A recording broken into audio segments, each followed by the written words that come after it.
Naruto exclusive videos lemon come out on my boosty. You can watch and subscribe.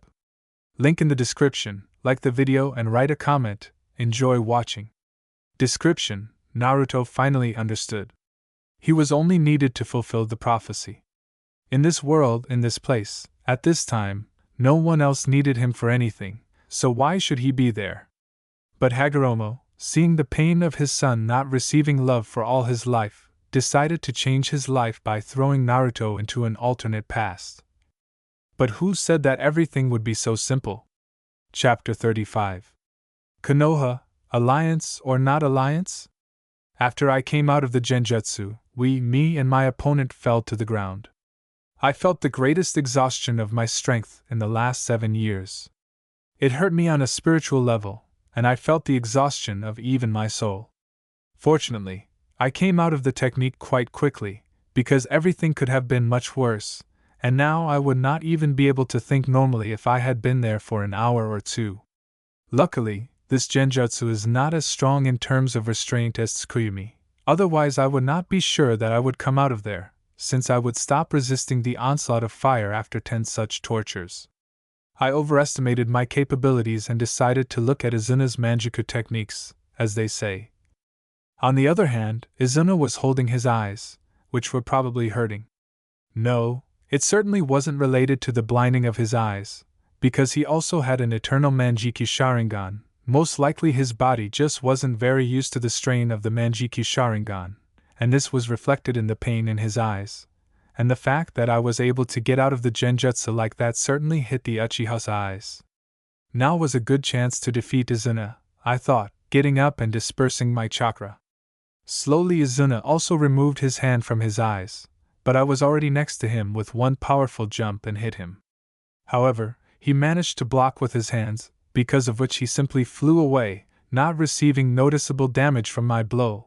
I pounced on him again, using all my speed to suppress Izuna, and it worked, since the Uchiha only managed to block my blows, causing the bones of his arms to crack. Throwing him away once more and throwing a kunai there, I hoped that Izuna would underestimate him, but he had fought Tobirama too often, who was now also considered a master of space-time techniques worldwide, so Izuna, instead of leaving the kunai, cut it with his tanto. Tch. Izuna sked, breathing deeply and wiping away the saliva that had spat out from my blow. I didn't stay in debt either and snorted. If Izuna had the resilient body of a Senju or Uzumaki, I think I would have a hard time, but Izuna could only manage 1 or 2 Susanoo summons at most, and I still hadn't used up most of my Bijou chakra in the seal. And even though I had been saving it up to create my artificial tailed beast, I needed that power to easily defeat him. However, I won't pull out my trump card using only the techniques I had shown. Maybe I won't need the Bijou chakra for my victory.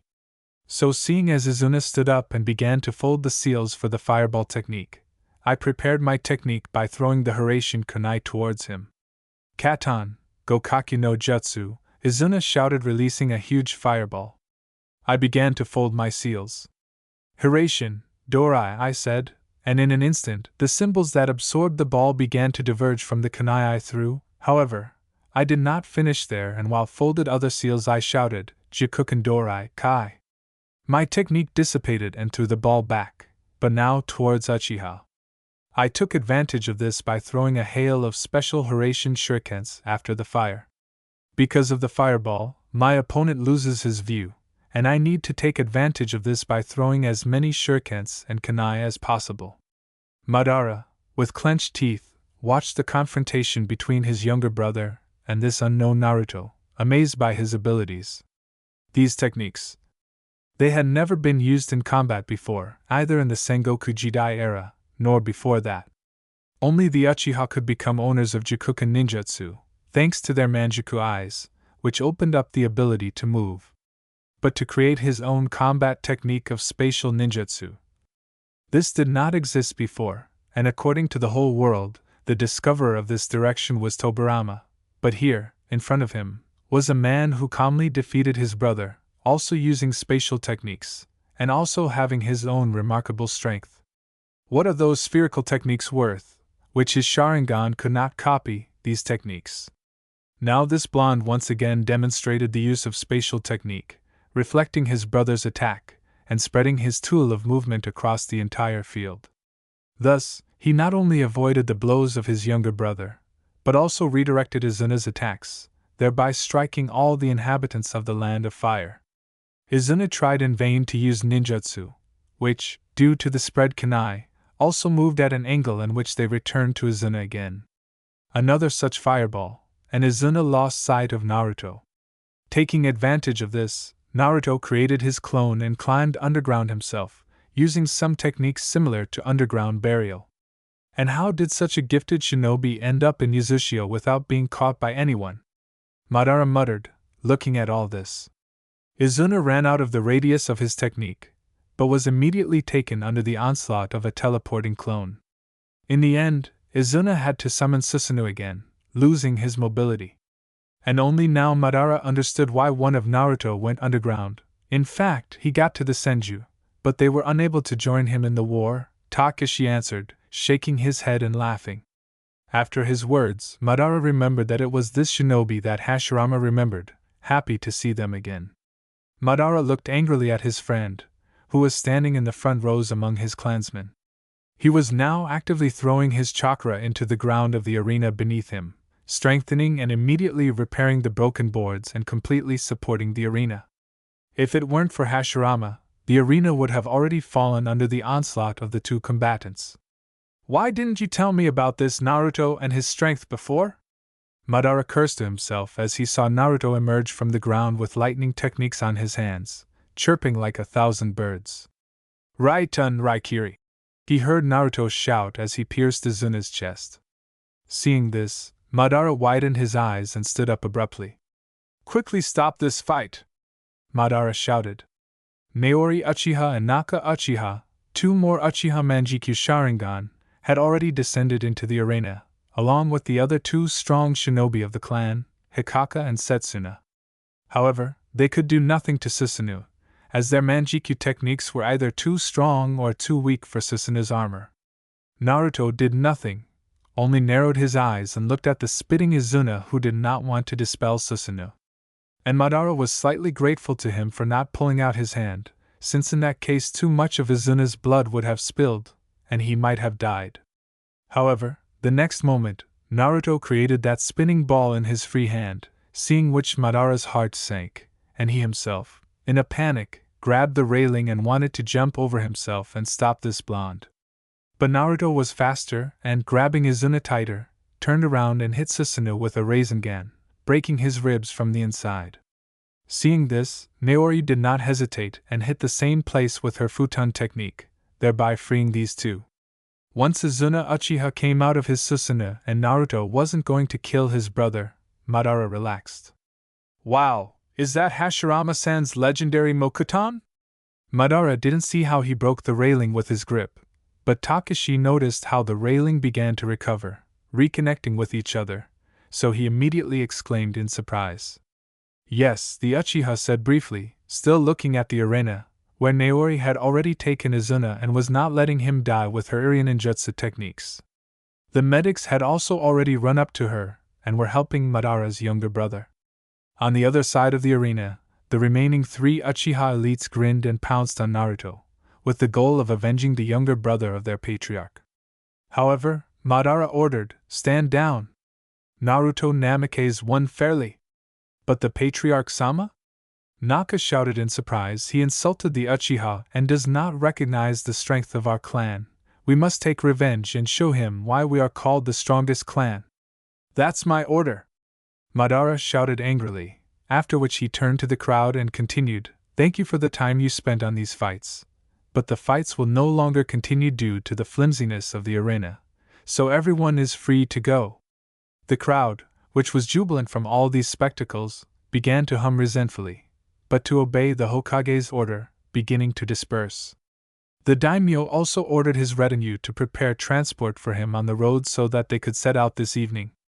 Madara, seeing all this, sullenly said to Takashi sitting next to him, "Yuzukijidano, I want you to expel Naruto Namakes from your village for undermining the union of our villages, otherwise this union will not exist." Mito, Yasushi and Takashi turned their heads sharply towards Madara in surprise. Do you want us to lose the strongest fighter Yasushio and my son-in-law all at once? Takashi spat out with venomous malice, considering this to be too much. At first they wanted to take his daughter as their wife, and now they want to make Naruto a renegade. This is unacceptable. You'd better think about my proposal and give an answer to the negotiations. And I expect it to be positive, otherwise we'll have to part as enemies, Madara said calmly, waving his cloak and starting to walk down to Isuna. Arashi-san, take our guests to their temporary shelter and order the detachments of our fighters to escort the shinobi Yasushio there. Hi, Hokage-sama, Erasure answered with a weak smile. Then, seeing that Madara had left, he shook his head and chuckled. Madara-sama is so hot-tempered. I think he said this because of his raging emotions. He will cool down for negotiations, so, Takashi-sama, do not take this to heart. And I see you are not afraid to speak out about Madara-dano? The Uchiha asked this surprised. He did not know much about Erasure, only that he was also an elite Uchiha and always walked near Madara. Even Madara-sama is afraid of my genjutsu. Erasure narrowed his eyes with a sly smile and, turning to the exit, continued, Follow me, Yuzukage-dano. The Uzumaki were slightly stunned by his words, but quickly gathered themselves and followed him. Now this Erasure Uchiha has become an interesting, but no less mysterious person, who is worth telling Naruto about. At this time, Tobirama. In the southern forests of the Land of Fire, large-scale construction work was currently underway. It seemed like more than one construction company was working here, erecting the walls and buildings of an entire village in almost the shortest possible time. Only Hashirama Senju's Mokutan would have been faster. The Uzumaki squads sent to build the village were calmly and quickly doing their job. Uzumaki from the family with adamantine chains were lifting huge wooden structures, stone slabs and iron beams, wielding 5 to 10 chains at once, making multi-story and single-story buildings in a matter of minutes. Also, Uzumaki with glass Kekei Genkai were walking almost everywhere, immediately making windows and some other glass things. All this was happening around the center of the village, where Tobirama's tent was now standing, littered with piles of papers on the design and architecture of the village. He was greatly amazed by the Uzumaki, realizing that they were real human bulldozers. What is the same family worth with the Kekei Genkai of destruction, clearing this clearing and making it flat, completely destroying trees, soil, and stones? The funniest thing is that you don't even have to think about pouring the foundation, because the Uzumaki used a soil-strengthening seal that contains the element of Doton in itself. Thus, they didn't even need a squad of Dotonists to do this work. There were also 3 squads of sealers who also strengthened the buildings, put seals for convenience, so that there was no need to install sewerage, drainage, and electricity in different houses. The last group was responsible for the resources that the others used. It turns out that Takashi and Ashina did not skimp on resources and gave all these stone, wooden, and iron objects with a reserve. And looking at Uzumaki's contribution to the construction of the village, Tobirama understood that he would never be able to repay them. Not in the next 100 years. And this suggested that they, the Senju from the Uchiha's direct subordinates, had become Uzumaki's debtors. He would hardly be able to refuse the red-haired people anything now, even if they said that this village would be their vassal village. No, of course he was happy with this outcome, because he was sure that the Senju would be able to regain their former strength even without Hashirama.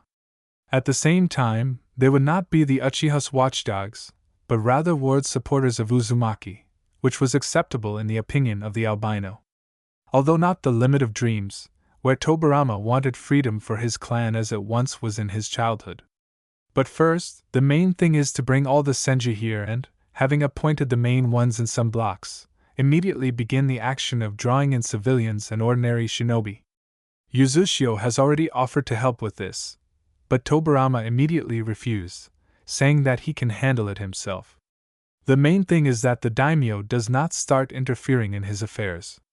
After all, this person can demand taxes for the use of his lands, send his army to control the newly emerged shinobi village, and demand that they begin negotiations with Konoha. After all, The daimyo is unlikely to want a war between two hidden villages in his country to start again. Takashi and Ashina will help him with this again, saying that they will blackmail the daimyo of the Land of Fire and buy part of the entire country for him. In exchange, they will only say that their official will be the daimyo of these lands, and that this country together with Yuzu no Kuni will not just be allies, but will have the same relationship as Uzumaki and Senju in the past. And Tobarama had to agree to these conditions, with some resentment, realizing that if Uzumaki really helped in the fight against Uchiha, then Senju would be able to win. That help of Uzumaki in the war is nothing compared to the current help. The supply of seals and sending their medic needs at a critical moment along with the support groups seemed like an attempt to pay off, and not real help. Now, he was sure that Uzumaki was really helping him, solving the most difficult problems of Senju who had lost their influence. In general, he had conflicting feelings, like a child who had his gingerbread taken away and then given a cookie. And even if it was a cookie, it was no longer as tasty as the gingerbread. However, Tobarama was not discouraged, because he had achieved that only the Senju would be the leaders of the hidden village of this country, and if any Uzumaki wanted to become a leader, then they could return to their ancestral lands and try their luck there. Uzushio had nothing to say to this argument, and they agreed without hesitation, without even trying to bargain. The last problem was the military strength of the new village, which he had not yet given a name to. The part of Uzumaki that wanted to live on the continent, and Senju would be too small for the elite of the entire hidden village. Okay, ordinary shinobi, there would be people who wanted to become shinobi to live much better than ordinary peasants, and there would be quite a few of them in the southern part of Hai no Kuni, but only two clans would not be rivals for Konoha, which would someday be able to launch an attack. Then the village's elite would be needed to withstand the attack of the opponents, so he racked his brains over what to do about it. However, even here Naruto helped him by sending information about dozens of clans in different countries of the world. Tenro Ikizoku, who had wolf Niken and could transform into them. They lived in the land of tea and were not involved in war with anyone, so they lived peacefully, although they did not have as many shinobi as their competitors in Izuka, who multiplied like dogs. Amajiri Ikizoku, who used poisonous mist and insects with poison, were also good opponents for the Aburame and their Kakaichu. Hirasaka Ikizoku, who used hypnosis techniques, a type of illusion that does not fit into the category of genjutsu, was also one of the first candidates for an invitation.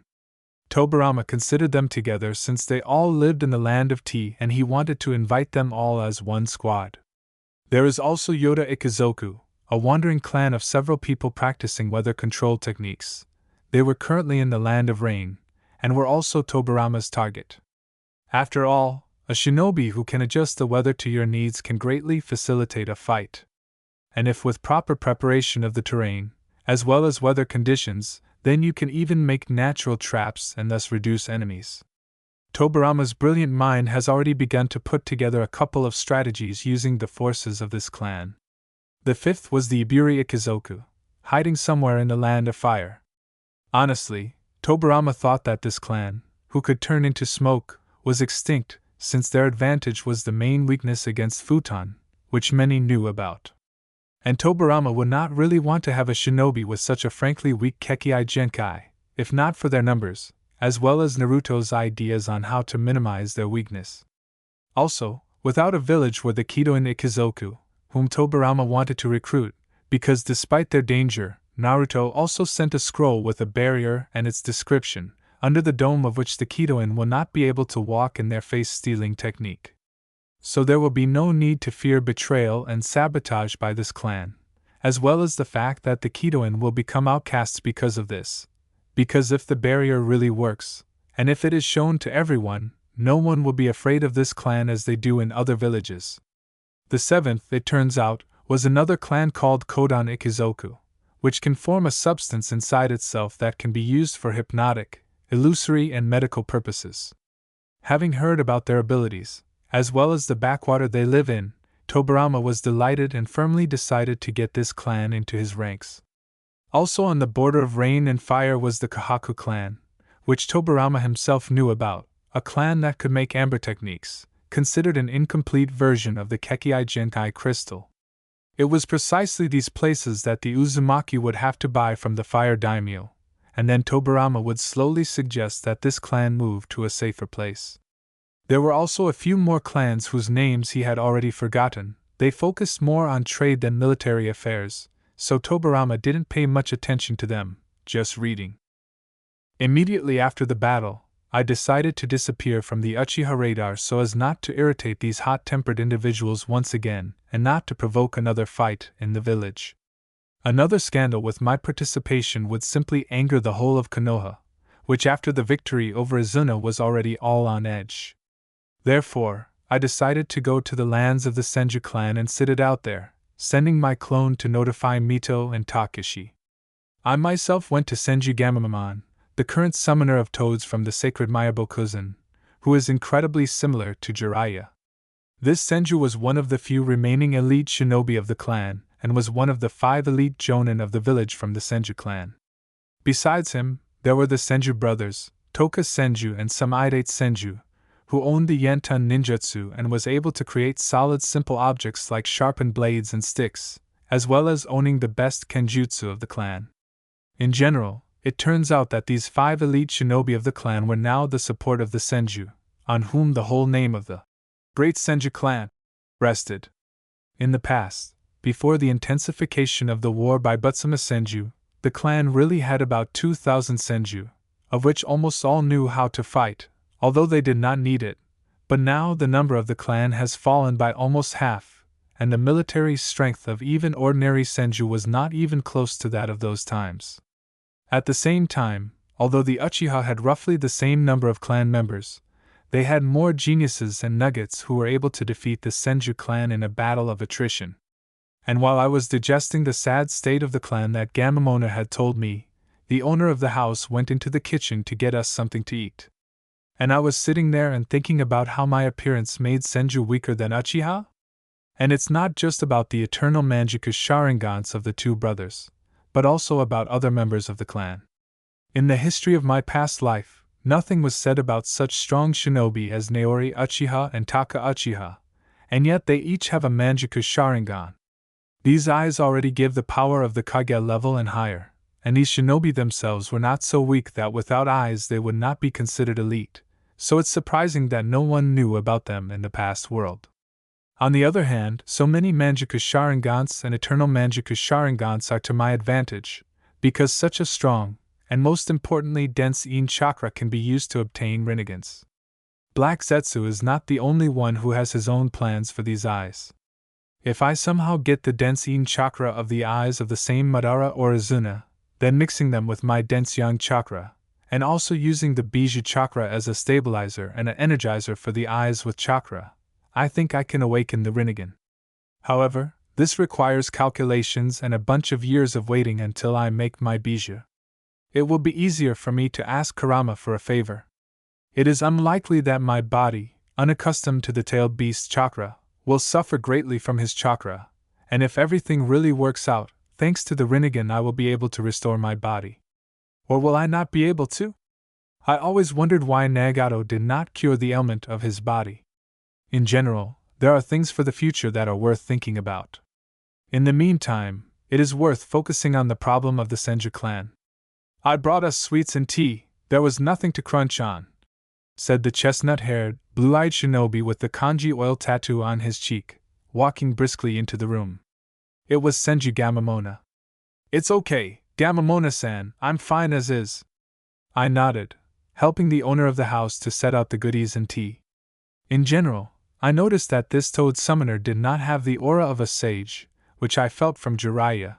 To this day I feel from Naruto and Hashirama, and I am slowly starting to feel from my students. And this means that the toad summoner does not know senjutsu, which surprises me quite a bit. Gamamona-san, you do not know senjutsu? I thought that all the sages from Mount Myaboku should know it, I asked, not hiding my curiosity. From where?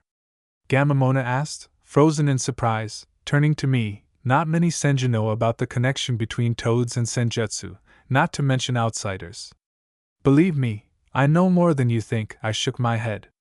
I really knew a lot about things, and that almost all of Konoha's summons were Senju summons, and that Hashirama, for greater kinship with Mokutan, uses monkey senjutsu, the summoning of which he gave to Sarutobi, and the only 3 summons in Konoha that do not belong to Senju are cats, crows, and hawks, which have historically sided with the Uchiha and are considered the summons of this clan. Also, that all of the summons of the 3 Sannin have always been Senju summons, and Jiraiya and Orochimaru's summons came through Sarutobi, whose teacher was again Senju. After all, I have knowledge of the Anbyu of the future, and my informants of the present time, so I know a lot about both the Senju clan and all of Konoha as a whole. Even more than about other villages. But of course I won't tell him this.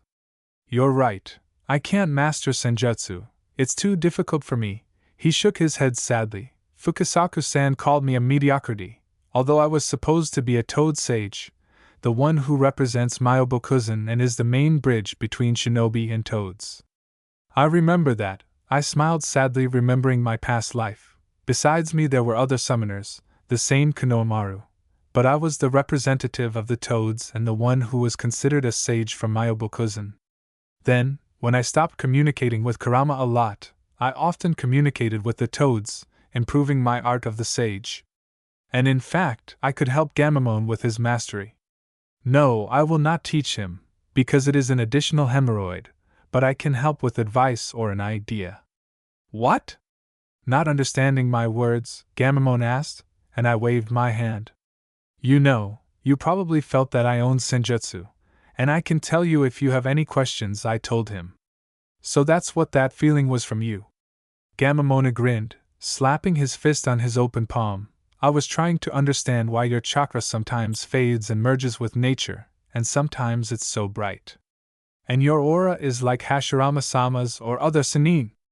Other Sannin, I muttered, so inopportunely recalling that in the Senju clan, Sannin were not such a rare phenomenon as in the outside world. It was the Sannin who were the counterweight to the Uchiha's ever-awakening Manjuku, and even if the Manjuku of some people were blinded, this was compensated by new geniuses with heavy losses in life. And even so, there were few Sannin. After all, even the genius Tobirama Senju could not master it. Oh, realizing that he had said too much, Gamamon bit his tongue. It's okay, I knew about it, and I'll even say more, I train a group of Sannin myself, I said to Senju's shock. And how are things going? He asked in surprise. Maybe you could help me too? Oh, you already offered a helping hand, my forgetful head. Gamamon slapped himself on the forehead, then continued with too much enthusiasm. Then let me try to enter the hermit mode, and you will tell me why I can't, because even the sage toad scored on my training without understanding my problem. Gamamon exclaimed offendedly. Hey, not here, what if I can't throw out the excess natural energy? I exclaimed, seeing how Gamamon had already begun his meditation and absorbed natural energy. This is a past stage, taking a deep breath of air, Gamamon said, after which I felt how Senju was trying to mix these energies in himself, but because of which he stopped and then removed the natural energy. Again he couldn't. The chestnut-haired man exclaimed bitterly, after which he looked at me with slight anticipation. I'm not sure I want you to try entering hermit mode again, don't rush, I told him, while entering my own hermit mode. The feeling from Gamamona's chakra immediately became clear to me and I sighed. This time I clearly felt that Senju was limiting himself. Toads have never been tolerant of such things, most likely they forgot about him. However, this is just a matter of practice and purification of thoughts. You have a conflict between yin chakra and natural energy, I said as soon as Senju got the natural energy out of himself. Conflict? Asked Gamamon. Does this happen? Yes, I nodded. Your yang component of the chakra calmly mixes with both your yin chakra and natural energy, which means that your body is strong enough for senjutsu, but your mind and soul rejects natural energy, preventing you from entering hermit mode. Most likely, this is why the toads forgot about you, because they do not understand people's problems, and they are definitely not going to become psychologists. And what should be done to eliminate this conflict? Slowly, frowning, Gamamon asked, apparently trying to come to the answer himself. I appreciate it. Yin chakra is a reflection of the soul and mind. Something is bothering you about Senjutsu, that's your problem, I said. Try again. However, before we could sit down to meditate again, I felt a pulling feeling from Takeshi's seal, after which, so to speak, I pulled myself, and eventually pulled out a scroll, which appeared in my hand in the crackling of lightning. Gamamona, seeing my manipulation, stopped looking at me with curiosity. If Takeshi did not send the scroll through a summoning, considering it unreliable, then most likely there was something serious there. So without delay, I opened this scroll and began to read it carefully. Something like this was to be expected after my fight with Isuna. I nodded and sighed. I hope the Uchiha are not more against Yuzashio than Senju. Our village is not ready to take Konoha's blow. For now. There are too few elite shinobi in our village compared to Konoha. If I had managed to train the Sannin and the first generation of Yuzashio swordsmen, we could confidently fight on 3 fronts at once. Still, I do not harbor false illusions that Kumo will simply let Suzuki Ikizoka go, and Kiri, led by Hozuki, will not try to destroy us as competitors in the possession of waterways. However, if you believe the scroll, then we have 3 years. What happened? Gamamona asked curiously. Konoha and Yuzashio did not come to a unified decision, so both sides only agreed to sign a non-aggression pact. In other words, armed neutrality. Still, I don't think the Hokage will violate the treaty, no matter how young a politician he is. But he won't strive for an alliance either. He will look among others, having learned from his experience with Yuzashio. I see, Gamamona nodded thoughtfully. Then let's continue? I agreed, and then began to help Gamamon with his problem in Senjutsu. But I did all this mechanically, thinking more about the things that I had not said. And although these things are not exactly secret, there was no point in dragging out the conversation with meaningless chatter. I do not think that Gamamon will be interested in the conclusion of the Irionin about Izuna's condition. It turns out that my Chidori hit his lung, and now he will have to undergo a long recovery. Also, training will be contraindicated for him, since one lung will not cope with the load needed for training a shinobi of this level.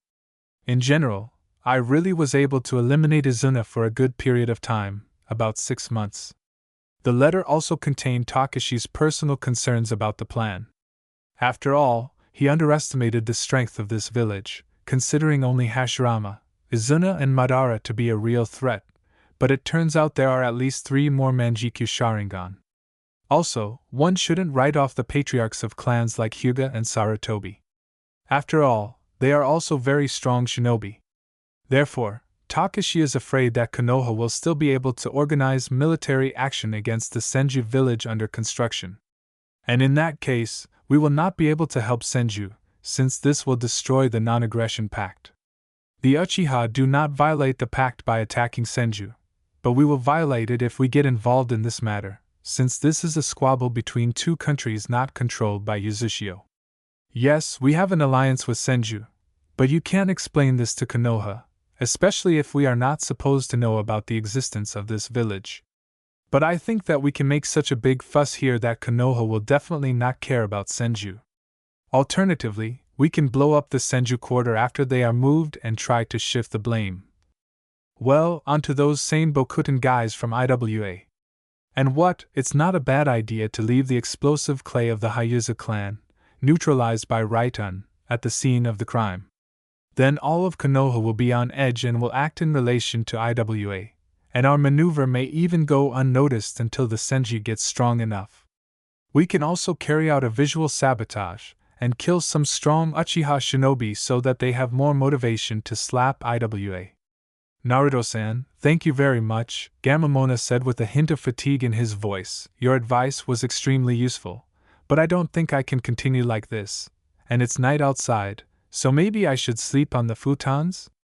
Yes, of course, I said, scratching the back of my head awkwardly.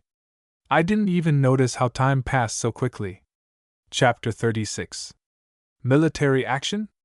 Hashirama watched as the people of Yuzashio came out of the gates of Konoha and slowly headed east, towards their country, Yuzuno Kuni.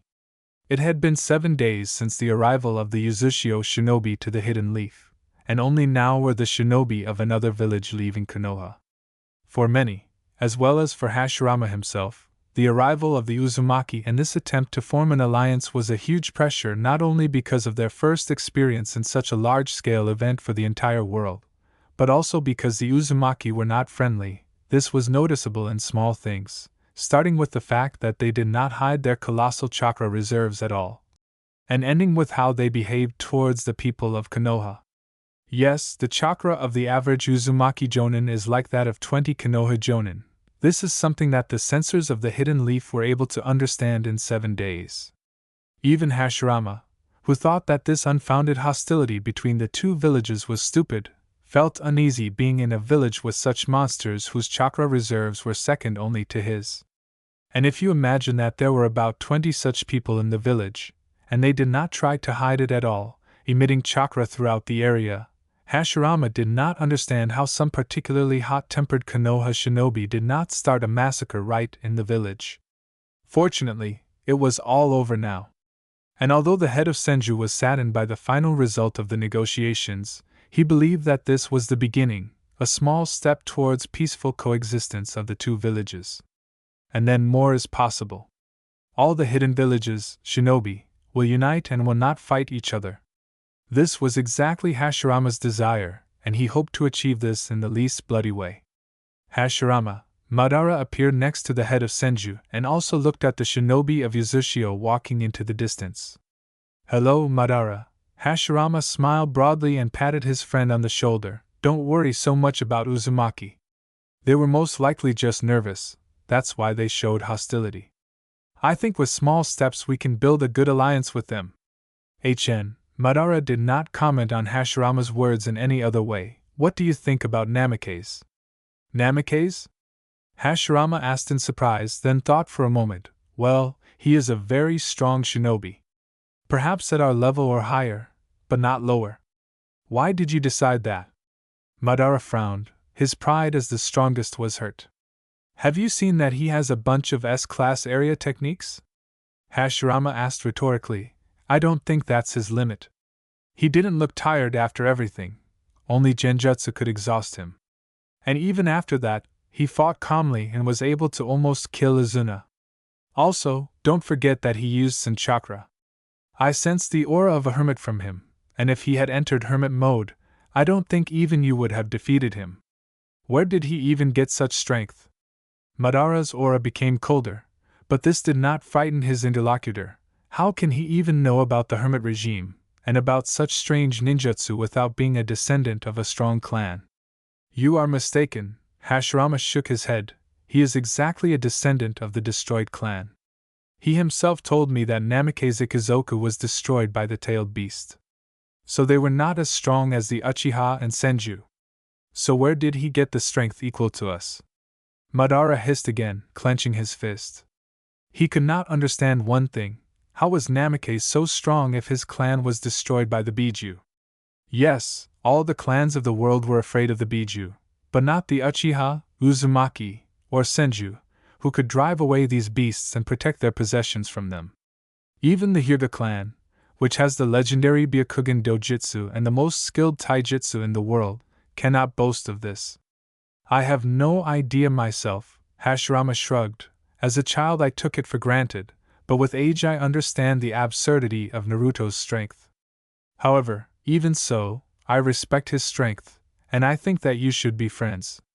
Your anger towards him is not justified, since you yourself were biased towards him, and now that he injured your brother, you have become negative towards him. What would you have done if he injured your brother, Hashirama?" Madara asked caustically, looking at his friend. "What did I do to Isuna, Madara?" The head of the Senju clan retorted without a smile, causing the Uchiha to tisk. "Hashirama was never particularly angry with anyone, even if that person almost killed his brother. However, he did not hesitate to remind his friend that it was Izuna Uchiha who almost killed Tobirama. Naruto Namikaze is very strong, and that is a fact. It does not matter where his strength comes from. It is important to establish contact with him, because he is the driving force of Uzushiogakure. Didn't you want to build a world without wars? Didn't you want the next generation not to live in constant fear of being killed by enemies? I have already achieved this for my people," Madara answered, waving his Hokage cloak and demonstratively ending the dialogue.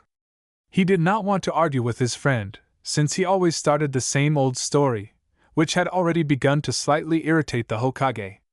There was only one thing going through Uchiha's mind. I'll need to find a much stronger genjutsu in the tablets if I want to kill Naruto myself. I should also ask him about gaining even more power. For the past 4 days, I've been making plans and preparing to help Senju escape. Takeshi already sent me a message about the treaty with the daimyo of the Land of Fire, where the Uzumaki were able to buy part of the country south of Keishi City. They bought everything without leaving anything, and now this land, stretching from the Land of Waves to the Land of Rivers, is officially land outside the Land of Fire, so I was asked to hurry up with the plan before Konoha gets wind of it. And so, in my opinion, some are already worried that Tobirama Senju has been on a trivial mission for too long.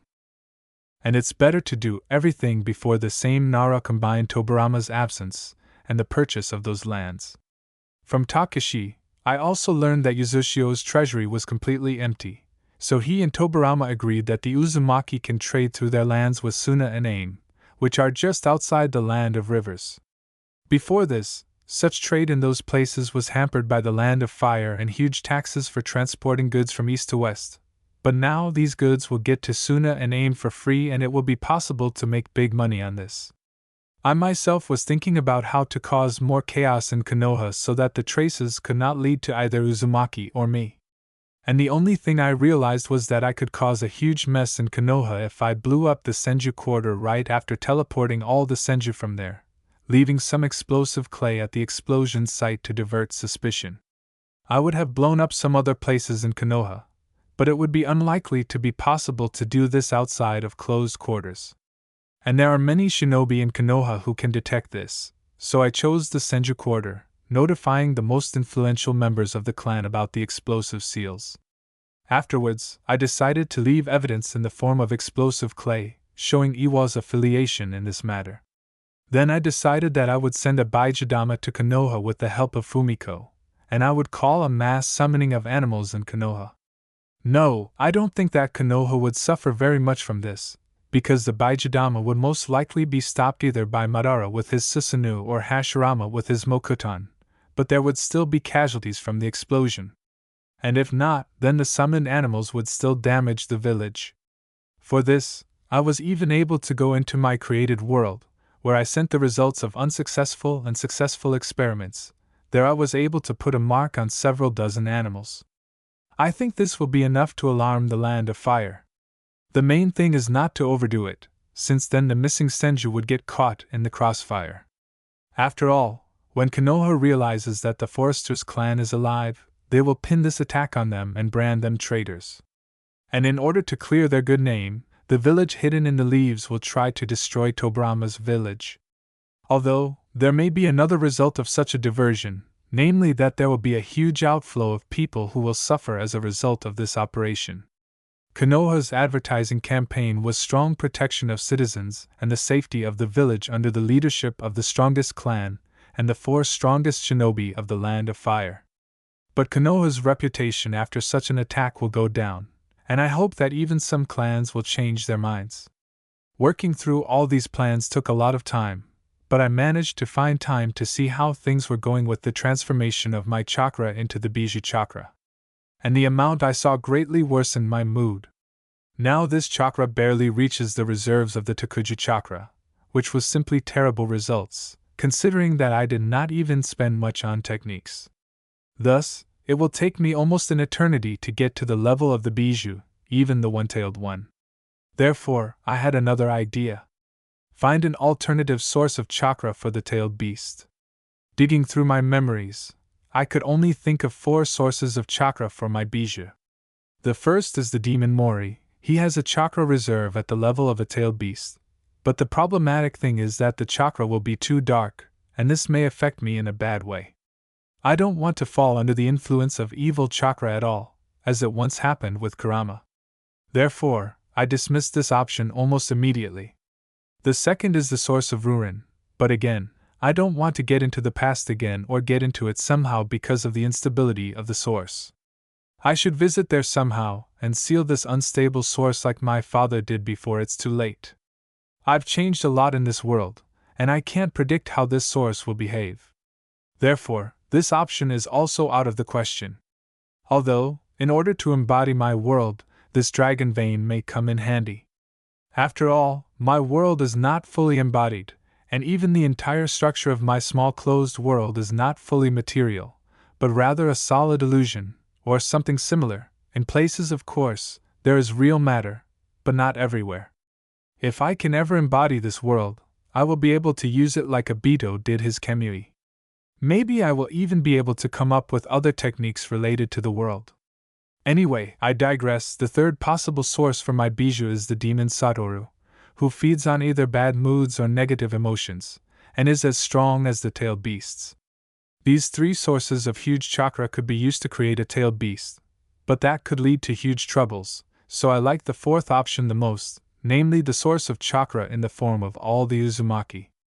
Yes, it will be possible with the help of Yuzukage to ask either his ANBU or a large number of people to help in this matter and draw chakra out of them using seals, and then gradually suck it in, convert it, and seal it in a shiki fwine, and then use Banbatsu Sozo to create the form and consciousness of the bijou. Yes, I really like this idea, and unlike Ryo Bijou, it will not have poisonous chakra, since it will not be part of the ten-tailed, and will have a good resonance of chakra with Uzumaki. And I reproached myself a lot, since I could not think of such a simple thought before. And if you make this bijou in the form of a symbiote that cannot live without a host, then it will be great. Now it remains to implement this idea into reality, and for this I will have to remember how Banbatsu Sozo was made, and if I can reproduce it by sensations, like the same truth-seeking balls, then this will be a victory. In general, my balls, although they actually work, are not suitable for battle, since unlike the time when I could enter the Ashura form and use Kudurums far from myself, now I lose control over them after 2 or 3 meters from myself. In order to use them further, I need a huge amount of chakra, which I intend to get with the help of my own tailed beast. And then, with the help of my tailed beast, I may even be able to implant eternal Manjikyu Sharingans into myself, and, by mixing yin-yang chakra in my eyes, awaken the Rinnegan. Fortunately, I know how exactly Madara awakened his eyes in my world, since I managed to study his records before leaving for this world. And I will say this, if Madara had taken more of Hashirama's tissues, he would have been able to awaken the Rinnegan much earlier, but there was a risk that Hashirama's cells would have absorbed his cells, doing to Madara the same thing that happened to Danzo. In general, if Hashirama had tried to awaken the Rinnegan, I think this process would have taken a year or 2 at most, so I hope for a much more optimistic result than Madara, who awakened his eyes only towards the end of his life. Also, during these 4 days I was able to conduct a survey of the area using Senjutsu and finally find one black and white infection that wants to revive its mother. However, this infection was in the Uchiha quarter, somewhere underground, periodically coming out either to the surface or going somewhere in the distance. I think that it monitors events in the world, sometimes going beyond Konoha so as not to lose sight of the bijou. After all, they are the key to the resurrection of his mother. Yes, at first he followed Kurama, and after we sealed the nine-tailed, tried to find him all over the world, even trying to get into Yuzushio, but I, who hoped to quickly slap him, hurried, and scared Zetsu, who after that did not move there, reasonably fearing me. Still, he believed that only gifted censors could find him, of which Uzumaki has many. Perhaps it was Zetsu who orchestrated the death of the Uzumaki, who were a thorn in his side in his plans. Shinobi who can immobilize powerful beings with their chains, seal them in dozens of ways, destroy them without leaving even matter and detect anyone at a huge distance. Zetsu simply could not have this clan alive when his plan was carried out. Perhaps a similar fate befell the Senju and the Uchihas, perhaps it was he who pulled the strings, destroying one clan after another. In general, I was distracted from my thoughts again. At first I wanted to hide all my old friends the Biju and Yuzushio, so as not to let the ten-tailed one resurrect, but after that I realized that in this way I would only limit the tailed ones, going against my promise. It is I who communicate more or less well with Kurama, and the other Biju do not know me, so my proposal will be perceived with hostility. So it is better to let them be bait for the black one, and then I will somehow catch him. After all, I have a technique similar to his, to catch up with him underground. And the good Adamas, although they do not work at a distance, are still just as dangerous close by, and can seal Kuro's Zetsu. And if you add Senchakra, then it will be a fairy tale. Naruto-san, all preparations are ready. As you ordered, we have defused and placed the explosive clay in places that will not be affected by the explosion. Entering the house, Gamamona said, interrupting my cruel thoughts about the black liquid. Many Senju are already ready. We can already call everyone to the center of the block for movement. Then I nodded, getting up from the table and sealing the scroll with my idea. Now it was necessary to move the Senju a distance of about 500 kilometers. Instantly moving an earth layer on which about 1,200 people are standing over such a distance is essentially considered suicide, if not for the fact that some Senju will transfer their chakra to me for such a transfer. It was from this plan that I took the idea of transferring Uzumaki's chakra for my Biju. After my words, Gamamona immediately went out and hurried to gather all the people, trying not to miss anyone. Many were now in the middle of the block and looked with incomprehension at the clan elite, who were combing all the houses and dragging all the people to the central square. The barrier around the block rose, and now we don't have much time left until we are discovered. Therefore, I quickly approached Toka Senju and started a conversation. I think the barrier will soon be discovered and they will try to break in here. Therefore, we should hurry, I said calmly. The senior Senju, after Tobirama and Hashirama, nodded. You're right, Naruto-san. In fact, we'll be able to move in 10 minutes. Is your technique ready yet? She asked. I just pointed with my eye at the ground around the people, covered with a huge number of symbols, so that the technique would ease the burden of movement for everyone, including children and the elderly, and also so that this movement would eat up as little chakra as possible. I understand, then wait for my command. I think you should prepare for such a complex technique, she said, leaving me and heading to the center of the crowd to make a speech so that no one would worry. Yes, we must be prepared for everything, I said. The seals will be ignited after our transfer, thanks to the chakra that will be used in the technique, and will start the explosion process. After that, Fumiko and I will transfer to the mountain closest to Konoha and send a Baijidama from there. Then, I will again transfer to Konoha and summon the beasts from my world, and after that I will transfer there myself. And from there I will return to the room with the seals of my world, which is located in Uzushio. This will be the most grandiose attack of two people. And after all, traces of sabotage will confuse the enemy more than help him. For Konoha, this will be like an attack by the IWA shinobi, some Biju and unknown summoners at once, and not a planned attack in which only two people are involved. The Special Sabotage and Rapid Elimination Squad was currently in enemy territory. That was the name of the squad sent by Kumogakure to get rid of Suzuki Ikizoku. After receiving information about where this clan was, the Reikage first called his advisors and decided that he should try to eliminate this clan. For this purpose, he gathered the elite of Kumogakure and created a squad from them, making one of his strongest shinobi, the squad leader. This group of shinobi was supposed to try to infiltrate Uzushio and eliminate this clan.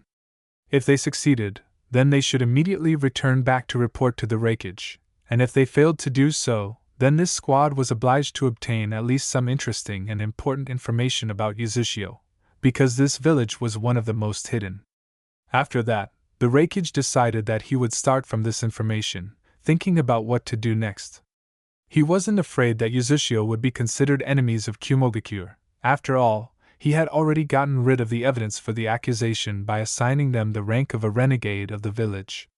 And even if the mission was successful, and these missing nin could not enter the village at first, then, when everything settled down, he would forgive these missing nin and call them back to the village for further service.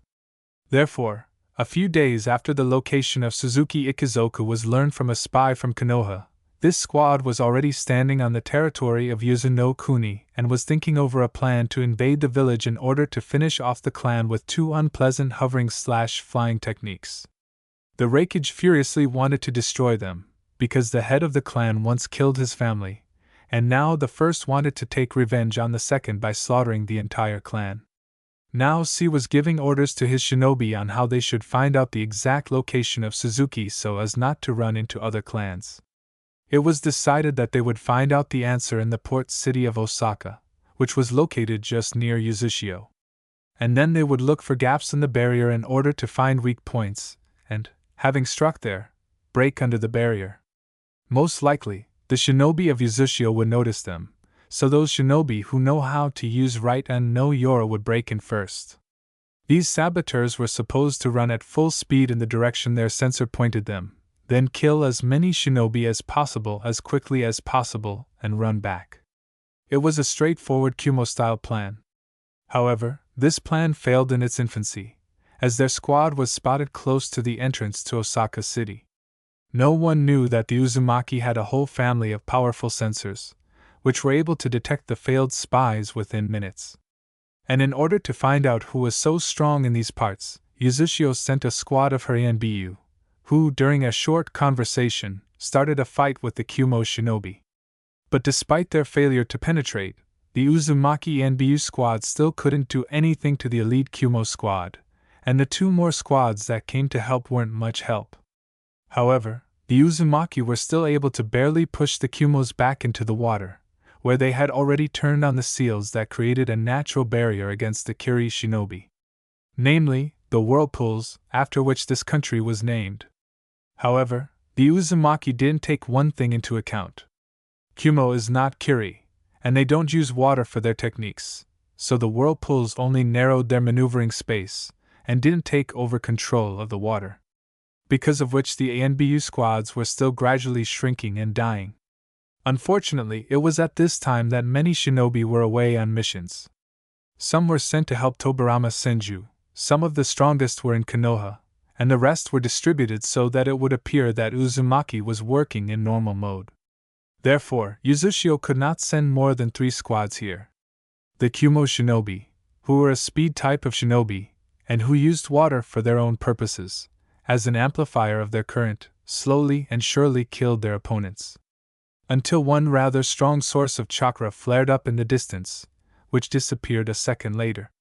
However, the torpedo rushing towards the battle site, raising waves of water behind it, showed the approach of this very source of chakra. Not even a few moments had passed before this torpedo crashed into the squad leader, C. The Kumonin flew off like a cannonball, which made not only the Cloud Shinobi, but also the Whirlpool Shinobi shudder. At the place of impact, a huge wave of water exploded, which covered most of the shinobi. However, everyone here was the strongest fighters of their village, so everyone quickly dealt with the natural barrier, seeing in the center of the raging waves a lone figure of a kunoichi with beautiful yellow hair and blue eyes. Her face was in some intricate patterns of senjutsu, which the Kumo shinobi did not know about. Only the sensor guessed about the Sennin mode, since it could not sense her chakra. Naruto-sama. One of the ANB recognized in amazement. Report, she said sharply, looking at the cloud dwellers with sharp eyes. Because of her intervention, both squads jumped in different directions, which is why she was now in the middle of the fight, and on both sides of her were shinobi from 2 villages. The Kumo squad was almost intact. Only some got hurt during the battle, while the shinobi of her village suffered much more. 4 were wounded, and 3 had already died, and now their corpses were sucked into the nearest whirlpools. The remaining 8 were more or less intact. A squad of 8 Kumo shinobi, elite fighters who know how to use acceleration on right-un chakra and shunshin masterfully. The squad leader and the strongest fighter was knocked out by you, one of the shinobi reported sharply and clearly. I'll take 3, and you take the remaining 4, Naruto said dryly. Be careful. She's a hermit. The censor yelled at his shinobi. It looks like her speed is not inferior to Yaisama, the commander's right hand muttered, as he immediately took on the role of captain. Jiro, Aki, Yusuke, the 3 of you use your lightning mode and don't expose yourself until we finish off the others. Hi! The named ones answered sharply and headed towards the blonde, wrapping themselves in lightning. You will answer for Shisama. With such a battle cry, the only Kumo kunoichi attacked Naruto first. The other two also did not lag behind her and, having developed a decent speed for a shinobi, the three of them occupied Naruto with taijutsu, trying not to expose themselves to Namake's senjutsu-enhanced blows once again. At the same time, Naruto defended herself, dodged and blocked the blows of the three opponents, looking for an opportunity to break the distance and throw a couple of kunai with Oration, which would allow her to take the advantage into her own hands. But the three Kumanin acted too harmoniously, silently replacing each other in order not to lag behind and get tired. Like many other strong fighters who lived to their age, they knew a lot, although they might not have experience fighting a Sannin. They understood that senjutsu mode is a temporary thing, and that they need to wait it out in order to kill the opponent later. However, Naruto quickly figured out how to act in such a way as to break the distance. In one of the attacks, instead of jumping up again and dodging upward, she turned off the chakra current and instead dove underwater, immediately folding seals for the Suetun technique. The wave of water separated her opponents, thereby allowing her to quickly emerge from the water and begin to destroy them one by one, not letting them get close to each other so that they would not regroup. Unfortunately, she did not have enough speed to kill, but in one of the attacks she was able to injure one of the Kumanin. Yusuke! The kunoichi screamed, seeing how her comrade was holding his side and running away. Fortunately, the knocked-out squad captain, C, came in his place, who recovered after Naruto hit him with all her speed. However, even the arrival of the commander did not save the situation, as the kunoichi, distracted by her comrade, did not notice the kunai flying towards her, only at the last moment moving away from the trajectory of the blow. Grinning, the blonde appeared next to her colleague from another village, and almost instantly forming a ball of chakra, the name of which the Kumanin learned from her cry Rasengan, struck the cloud with the technique. The ball was so powerful that a directed blow with it tore the entire back of the unlucky kunoichi, instantly killing her. Aki! Screamed another Kumanin, but seeing how another kunai was flying towards him, he began to move away from it with all his speed, while not losing sight of the opponent, who was throwing kunai and at the same time moving briskly. The commander, seeing that they were now in a very disadvantageous position, sharply shouted to his shinobi, "Retreat!" However, the Uzushio shinobi did not want to let their opponents go so quickly, so they tried to catch up, eventually capturing the wounded Kumo shinobi for interrogation. Naruto, seeing that everything was over here, grinned at the fleeing shinobi, and turning around pathetically, took a few steps, after which she teleported home in the crackling of lightning. All this was done in order to show off her coolness to other shinobi, because she had not fought for a long time due to caring for her child, Konoha, evening after the departure of the shinobi Uzushio. After Uzumaki's departure, Konoha seemed to come to life and began to live in its usual rhythm. Children began to walk, play and make noise on the streets of the village. Adults also went outside to chat, take a walk and discuss everything that happened that week. Shinobi also stopped walking tensely in their village and relaxed, sitting in bars, cafes or restaurants. After all, this was the first experience of negotiations with another shinobi village, which the authorities inflated to a large-scale event, which made everyone nervous, but despite all the difficulties, this event was routine, and even conflicts that could arise between some shinobi were quickly extinguished by both sides. And now the shinobi and citizens of Konoha communicated with each other, sharing impressions and stories about the arrival of Uzumaki. No one expected that the Uzumaki, masters of Fuinjutsu, who for hundreds of years sent away all those who wanted their help, would decide to recruit shinobi from other clans to their village. Yes, often small clans or shinobi families asked for help and protection from stronger clans, and if it was profitable for the strong clans, they accepted these shinobi into the clan as vassals or their own shinobi. However, the Uzumaki were always famous for selecting a small number of people who were strong only in Fuin. They were monopolistic pacifists who traded their seals without getting involved in conflicts. Even when their allied clan, the Senju, asked for help with the Uchiha, they did not enter into direct confrontation with this clan, only helping to protect the citizens and supporting them with their seals and medicine. Hashirama, who was constantly in the Hokage building, sighed heavily.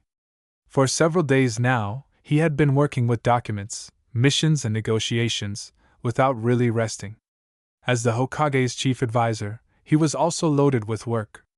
While Madara was obliged to take on the conversations with the aristocrats and assure them that everything would be fine and check Konoha for safety, he was given the work of a bureaucrat, and due to the fact that neither Isuna nor Tobirama were near them, he had to work 3 times harder and sometimes even ask Madara to find time to help with sorting out documents and issuing missions.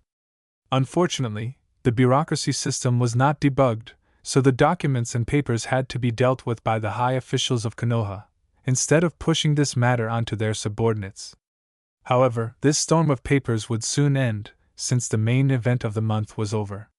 And then he would take a vacation for some time and relax in the company of his concubines or in the hot springs of his clan.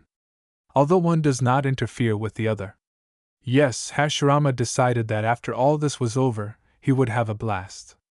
And maybe even start looking for a matriarch for his clan. He had already set his sights on the beautiful Kunoichi Uzumaki, and he was sincerely sorry that they could not have a normal conversation with this Kunoichi, or at least agree with Uzumaki about cooperation between the villages. Then he could at least visit her on occasion. In general, Hashirama had already begun to get distracted by his thoughts, which was a sure sign that it was better to wrap up with the paperwork. Raising his head, Senju nodded to himself. It was already getting dark, and Konoha was gradually preparing for the nightlife.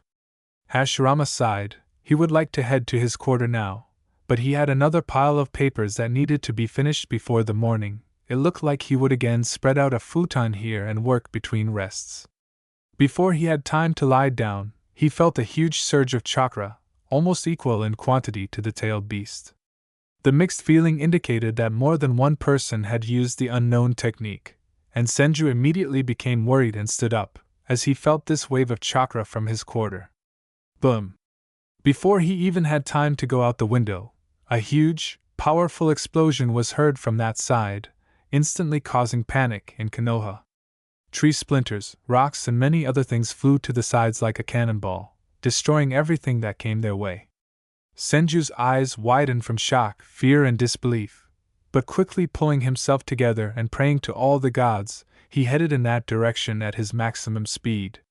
It was a pity that he was now without equipment, but he was not Madara, who always wore these clothes, so his combat clothes were now at home, and he himself was in ordinary comfortable clothes, which did not stop him from moving quickly towards his quarter, where many shinobi were moving, whom Hashirama noticed. Hashirama-sama, what should we do? Asked one of the jounin, finding himself next to the second main shinobi of the village. Evacuate the residence, and send 4 squads to the site of the explosion. Let the rest search throughout Konoha for any suspicious individuals and lock them up until they find out what happened. Let the Konoha Defense Guard and some of the Hyuga, Inuzuka and Aburame go outside Konoha and scout out the situation. Senju quickly ordered. Hi, and you? The jounin asked, hesitating slightly. It doesn't concern you. I'm going to my clan, Hashirama said sharply, glaring at him with a withering look. Whether it was anxiety or something else, he was in no mood to be nice to any jounin right now. After that, the shinobi quickly retreated and began to carry out the advisor's order.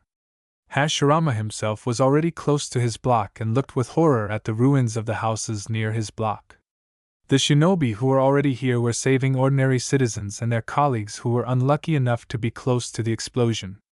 But Hashirama only glanced at these places and realized that they would cope without him here. He himself decided that he would be more needed in his block.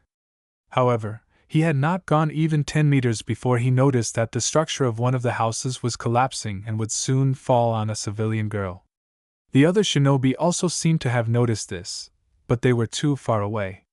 Without even hesitating, Hashirama jumped from the roof of another house and, making hand seals in midair, touched the ground. A moment later, during which the wall of the house was supposed to fall on the girl, wooden branches appeared between it and the wall, which took the entire impact on themselves, grabbing all the falling bricks and stones, thereby saving the girl, who backed away in horror. A second later, other shinobi arrived there, so Hashirama ran again towards his block. There, As soon as he noticed what was left of the Senju quarter, he froze. There were no people, no houses, only the earth turned upside down by the explosion, in the shape of a funnel, and shinobi scurrying back and forth. Madara was there too, but Hashirama didn't pay attention to him, staring blankly into the funnel. His heart was pounding furiously. Disbelief overwhelmed him. A huge number of thoughts flew through his head, but the most frequent were thoughts of denial. This couldn't have happened. I'm sleeping, right? How could this be? This is unreal. It's impossible. His head was pulsating from the thoughts coming to it. Hashirama began to breathe quickly, fearfully looking around the empty quarter, trying to find at least one familiar Senju. After some time of stupor, his body began to move, and the first thing Hashirama did was sit down. His buckling legs couldn't hold him up at all, and his head ached from the stress. Hashirama. Madara approached his friend with concern, noticing the state he was in. Are you okay? Senju wanted to howl from such a stupid question. How can he be okay? What's going on here?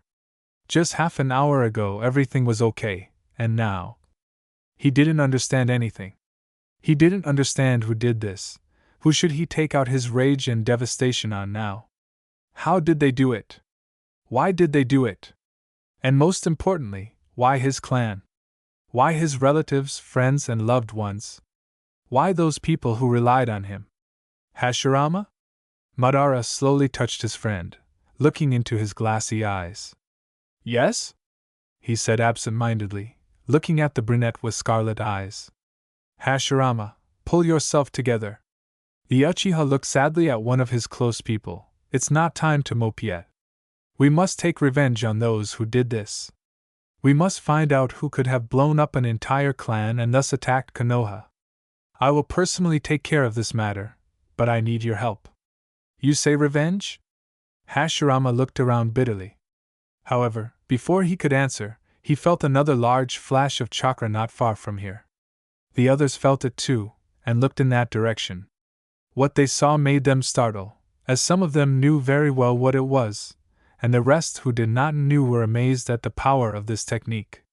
Madara roared and instantly began to create a complete blue Susanoo around himself.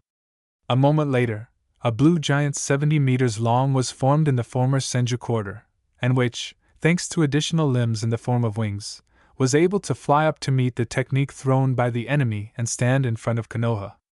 Baijidama, whispered Hashirama, looking at the huge dark sphere half the height of Susanoo. He understood that Madara wanted to take the Baijidama's blow with his absolute defense, and that he would protect the village by doing so, but Hashirama also understood that a direct blow would weaken Madara, and he also had to maintain Susanoo for some time to move the bomb to a safe distance, and if he didn't have time, he would also have to take a blow from the tailed beast's ball explosion. Therefore, he had to stand up resolutely in order to help Madara, and then grab the people responsible for this attack. However, before he could jump to help his friend, a dozen shinobi dressed in a completely black cloak with a hood on their heads appeared in the crater that formed after the explosion. The unknown people immediately split up and scattered throughout Konoha. Senju stopped and looked at them, realizing with rage that these were the people who had attacked Konoha and destroyed his clan. The overwhelming desire to punish these shinobi overcame the desire to help his friend, so the next moment Hashirama created the same number of Moku Bunshin in order to catch up with all these people. This desire for revenge drove him, just like when Hashirama killed Taijima Uchiha. He wanted to kill them, find out who was behind it, and twist everyone involved and not involved in it, so that they would also know what it was like for him. Emotions got the better of the always good-natured Senju, and he almost roared as he rushed after these shinobi. The attackers were masters of disguise, blending in among the panicked civilians, summoning some strange summoned animals that towered over the buildings, wreaking havoc on Konoha. The huge reptiles flew, walked, and crawled, destroying structures and gobbling up unlucky civilians and genin along the way. A veritable wave of panic swept over Konoha as over 30 summoned animals now rampaged throughout the village. Boom! A huge explosion occurred at the edge of Konoha, destroying the wall and the houses closest to them. The blast wave also shook the village, and the houses and other buildings that were still standing began to fall apart. Seeing this, Hashirama was horrified at his actions. Having lost his head due to personal hatred, he not only left these summoned animals to others, thereby sacrificing even more people of Konoha, but also did not help his friend, who was supposed to be in the center of the explosion. Instead of creating wood dragons and twisting each animal, saving the lives of people, and going to save his friend himself, he decided to chase after the summoners, achieving nothing, because they disappeared by jumping into the shadows of the houses. Fortunately, he came to his senses, and now each of his wood clones chased the animals, twisting and sucking in the chakra put into them. And he himself headed towards the explosion, hoping that Madara was still alive. Several Susanoo also appeared near the summoned animals and began to quickly reduce their number. Such a number of strong shinobi quickly dealt with the strange summoning, and were now saving the wounded and people in the rubble. Hashirama, thanks to his Mokutan, also saved people along the way, and he himself, using the technique of creating a forest, rode on the branches in the direction where the explosion was.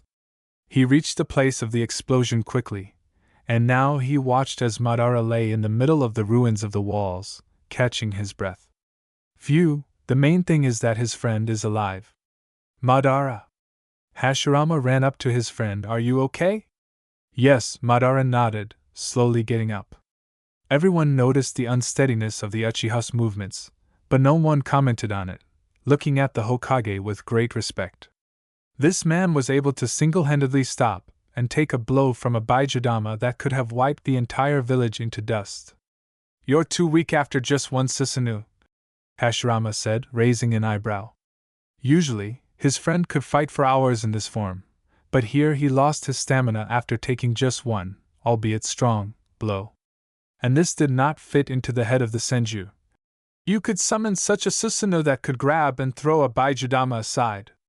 I didn't think that the settlement could be suddenly attacked, so before that I trained to exhaustion in a closed training ground, Madara honestly admitted, looking at his frowning friend. So when I was working with documents, you could say you were resting without even warning me? Hashirama asked calmly, rubbing his temples. Anger and irritation washed over him, but he quickly dealt with these emotions, curbing them. Madara simply nodded reluctantly. For both of them, training was part of a break from paperwork, so he did not argue with him, simply continuing to listen. What are we going to do now? Senju really didn't know what to do. Konoha had been attacked on a large scale with huge area techniques, but none of the attackers had been caught, and even those summoned had eluded him. Investigate this matter, Uchiha said. We need to find out who attacked us and why.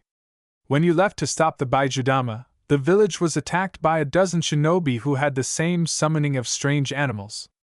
There were birds, lizards, and mammals, but they weren't intelligent summoning animals, but simply animals that had been summoned here in some unknown way. This is definitely some kind of clan summoning unknown to us. They also have an unknown way of moving through shadows. Jakuken again? Uchiha irritably hit the ground. He was already starting to get annoyed with this direction of ninjutsu. We will find out everything and take revenge, Madara promised his friend. Hashirama still couldn't believe that his clan was gone. And the realization of this fact hit him again, causing him to fall and breathe faster. My clan. Slow tears began to flow from Senju's eyes, although his face was not mournful. He simply looked at the ground with empty eyes, realizing that today he had lost everything for which and with which he lived. His clan, his father's legacy. All his acquaintances died in that explosion, because even their bodies were not found. Hashirama, Madara approached his friend and grabbed him, helping him up. He could not even imagine how hard it was for his friend. Madara-sama. Hashirama-sama. We found this in the first crater, one of the Chunins said, rushing to the main shinobi of Konoha. There, in his hands was some explosive clay that had been neutralized by Raiden. This could be felt from the clay. Madara took this clay in his hands and began to look at it with anger. I promise you, Hashirama, we will definitely take revenge on everyone involved.